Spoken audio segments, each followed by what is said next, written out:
Diwatang lubugan pa nga, na mukhang engkanto. Grabe naman to si Francis Leo Marcos. Huwag mo sasabihin lilipas din yan at huwag mo sasabihin may nagpapabati nga lilipas din daw yan kuya. Ay lilipas ka na rin. Ngayon, yung sasabihin mong hindi mo ikayayaman ng 100 piso nila ay gonggong kang, hinayupak kang, hindot ka. Sa kanila ka nagsimula. Yung 100 piso nila ang bumuhay sa'yo nung ikay walang wala. Tama. Ay tarantadong ito.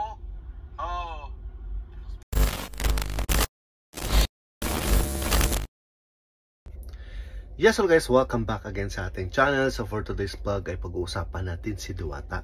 So, at saka si Francis Leo Marcos. So kung kilala niyo to si Francis Leo Marcos, sa mga sumubaybay sa kanya dati noong 2020, kung nung pandemic time, nung kilala niyo to siya.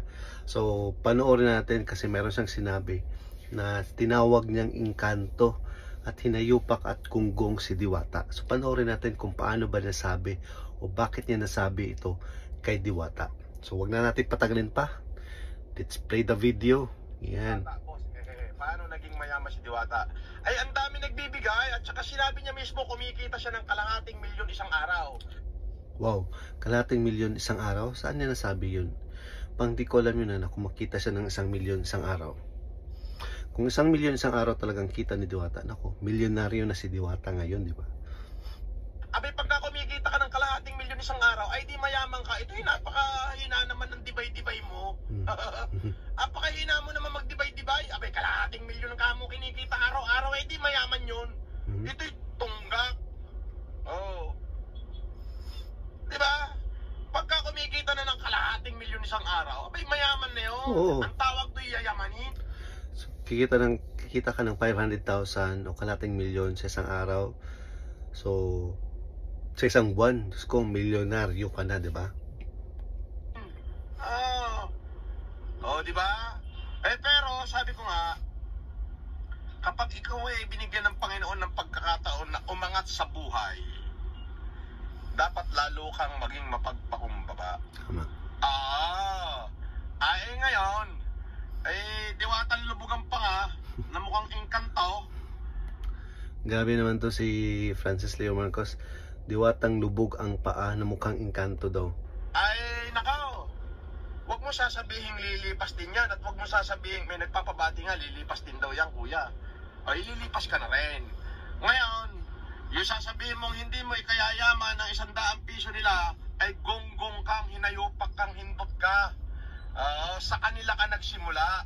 Yung 100 piso nila ang bumuhay sa'yo nung ikay walang wala. Tama. Ay tarantadong ito. Tama, may point din naman to si Francis Leo Paano Marcos. maging mayaman si Diwata, boss? Di ba? So actually, may punto din naman si Francis Leo Marcos na kung saan ay sa 100 na pera ay doon siya nagsimula, doon siya nakilala dahil sa kanyang pares na 100 pesos, unlimited na lahat. Sabaw, kanin, tsaka yung pares, diba? So sana hindi niya maliitin yung 100 na sinasabi niya wag kayong sa 100 magpapa VIP kayo. So dapat talaga, ganoon naman talaga. Ikaw bilang ng negosyante, dapat ituring mo talaga lahat ng mga customer mo na VIP, 'di ba? Kasi sila yung nagbumubuhay sa iyo. Sila yung dahilan kung bakit gumagana yung negosyo mo, 'di ba? So lahat ng sinabi ni Francis Leo Marcos ito is totoo, real talk, kagaya ng real talk ni Madam Kilay sa kanya, 'di ba?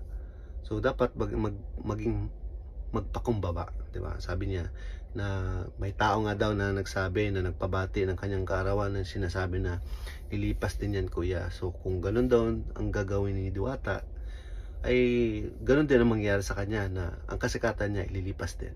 So wag naman sana dumating sa ganung punto na ganun ang mangyayari kay Diwata kasi ang layo ng narating ni Diwata ngayon. So wag na sanang babalik siya kung saan siya galing.